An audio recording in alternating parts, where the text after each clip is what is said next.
ایک حدیث آپ کو سناتا ہوں. The life of this world compared to the hereafter is as if one of you were to put his finger in the ocean and take it out again.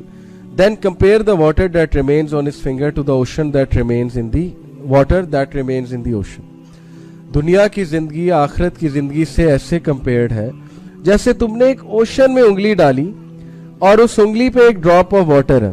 وہ drop of water دنیا کی زندگی ہے اور ocean جو ہے وہ آخرت کی زندگی ہے. اب ہم اس ڈراپ کے لیے دن رات دھکے کھاتے ہیں, ہم اس ڈراپ کے لیے ٹینشنیں اپنے اوپر سوار کر لیتے ہیں, ہم اس ڈراپ کے لیے جو ہے اس میں گم ہو جاتے ہیں. ہر وقت ہمارے ذہن پہ دنیا سوار ہے, دنیا کی ٹینشنیں سوار ہیں, دنیا کی ٹینشنیں سوار ہیں. اور یہ ٹینشنیں امام ابن قیم کہتے ہیں کہ depressed believer is most beloved to شیطان. تو پیس آف کیک ہے. جو بندہ دنیا میں مگن ہے, دنیا میں کھویا ہوا ہے, وہ تو شیطان کے لیے پیس آف کیک ہے. وہ تو اسے کہے گا کہ چل لگا رہے, اسی میں کھپا رہے, اسی میں لگا رہے, اسی میں جو ہے وہ غمزدہ رہے, تاکہ نہ تو یہ نماز یاد رہے نہ اللہ یاد رہے, تو بس دیٹس اٹ, اس کا تو کام ہو رہا ہے. So again the right philosophy is کہ ڈراپ ان دی اوشن. یاد رکھیں, دنیا از ڈراپ, اوشن از آخرہ.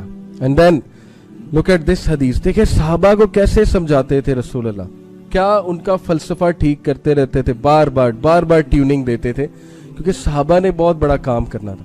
پانی مجھے کائنڈلی دی. سہل ابن سعد کہتے ہیں کہ we were with the messenger of Allah صلی اللہ علیہ وسلم when we saw a dead sheep lifting its leg because of bloating.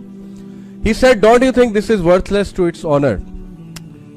صحابہ نے کہا, of course, یہ تو مری ہوئی بکری کون لے گا, اور اس کو تو گھن آ رہی ہے دیکھتے ہوئے. He said, by the one in whose hand is my soul, the world is more worthless to Allah than this dead sheep is to its owner. کہ خدا کی قسم دنیا کی زندگی اللہ کے لیے اس سے بھی ورتھ لیس ہے. ورتھ لیس سے مراد نہیں کہ دنیا کی زندگی جو ہے بہت بیکار ہے, یہ مطلب نہیں. ورتھ لیس سے مراد ہے کہ اس کی ورتھ ہی کوئی نہیں اللہ کے سامنے, اسی لیے تو کافروں کو بھی دے دیتا ہے.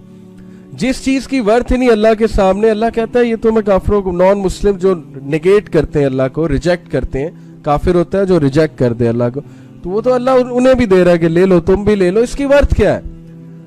تو جو مومن ہے اس کے لیے ورتھ جو ہے وہ آخرت کی زندگی کی ہے, اس لیے اس کی نظر وہاں پہ. اب دیکھیں صحابہ کو بھی کریکشن چاہیے ہوتی تھی بار بار, تو پراپٹ وسلم ایگزامپلز دے کے سمجھاتے تھے کہ لک ایٹ دس ڈیڈ گوٹ, یہ ہے جس کے لیے تم سر پیٹتے ہو, جس کے لیے جو ہے ہم لوگ وہ ٹینشنیں لیتے ہیں, جس کے لیے ہم جو ہے وہ سارا غبار اپنے اوپر چڑھا لیتے ہیں کہ یہ کیا ہو گیا, یہ کیا ہو گیا, میں کیا کروں گا. یہ اس کی ورتھ ہے جس کے لیے تم اپنی انرجیز ویسٹ کر دیتے ہو, اور جو فوکس رکھنے والی چیز ہے وہ تم بھولے ہوئے. اگین فلسفہ ٹھیک ہو رہا ہے, اگین فلسفی ٹھیک کر رہے رسول اللہ صلی اللہ علیہ وسلم کی. اور پھر کہا کہ if this world was worth the wing of a mosquito to Allah, the disbeliever would not have a drop to drink from it. اگر اللہ کے نزدیک اس دنیا کی زندگی کی حقیقت مچھر کے پر جتنی بھی ہوتی تو اللہ ایک ڈراپ بھی نہ دیتا ڈسبلیور کو. کیونکہ ڈسبلیور کو پھر کیوں ملے, کیونکہ وہ تو اللہ پہ بلیف ہی نہیں کر رہا. لیکن نہیں, اللہ تعالیٰ کہتا ہے یہ کیا دنیا کیا ہے, لے لو, دیکھتے ہیں تم کیا کرتے ہو دنیا لے کے. تو یہ ہارٹ سافٹنگ حدیث ہماری فلسفی ٹھیک کرنے کے لیے. اگین ڈسکلیمر ہے, رہبانیت نہیں ہے. اسلام ہی تو واحد مذہب ہے جو رہبانیت کے خلاف ہے. اسلام تو کہتا ہے دنیا میں بھی گرو کرو لیکن آخرت کو نظر رکھتے ہوئے.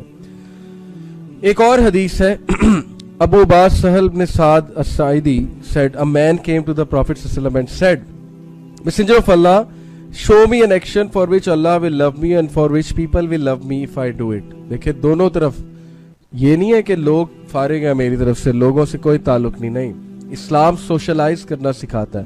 پروفیٹ صلی اللہ علیہ وسلم کو اللہ نے کہا غار حرا سے نکل کے قم فانذر, اٹھیں, ڈرائیں, جائیں, دعوت دیں, سوشلائز کریں, کمیونٹی بلڈ کریں.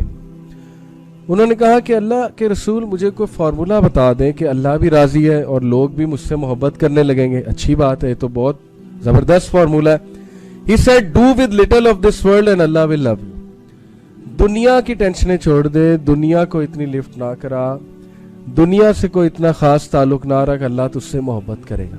یہ بھی وہی فلسفہ ہے. اگین رہبانیت نہیں ہے, اس سے مراد یہ کہ دنیا کو سر پہ سوار نہ کرو. Don't take it over your head. Allah will love you, Allah تم سے محبت کرے گا.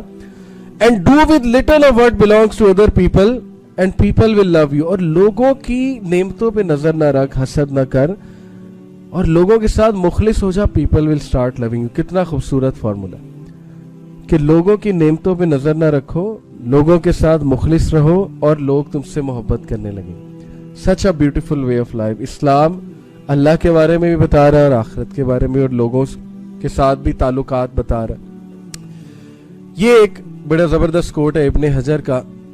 اگین فلسفہ درست ہو رہا ہے کہ جب ہم گناہ کو گناہ نہ سمجھنے لگے نا, کچھ لوگ اسپیشلی یوتھ سوال کرتے ہیں ہم سے کہ what's a major sin, what's a minor sin. وہ yes there is a list of major sin. شرک, زنا, obviously قتل, مرڈر کرنا کسی کو, یہ سب میجر سنز میں. لیکن ابن حجر کا یہ کوٹ بڑا ہی ہوپ فل ہے. He said no sin remains minor when accompanied by persistence. کوئی بھی گناہ مائنر سن نہیں ہے اگر وہ مستقل ہو رہا ہے, وہ میجر بن جاتا ہے. مائنر سن اگر مستقل کر رہے ہیں تو وہ میجر سن بن جاتا ہے. مائنر سن چھوٹے چھوٹے سنز, مثال کے طور پہ بیک بائٹنگ. اگر بیک بائٹنگ کی عادت ہو گئی, گوسپنگ کی عادت ہو گئی ہے تو وہ میجر سن بن جائے گا, کیونکہ وہ پھر آپ کی عادت بن چکی ہے. اور مثال کے طور پہ کوئی امیج دیکھنا, ظاہر ہے کہ سلپ ہو جانا وغیرہ وغیرہ, اگر وہ روٹین بن چکا ہے, اگر وہ سن ہے نہیں آپ کے لیے اور آپ جو ہے وہ بار بار کر رہے ہیں تو وہ بھی پھر میجر سن بن جائے گا.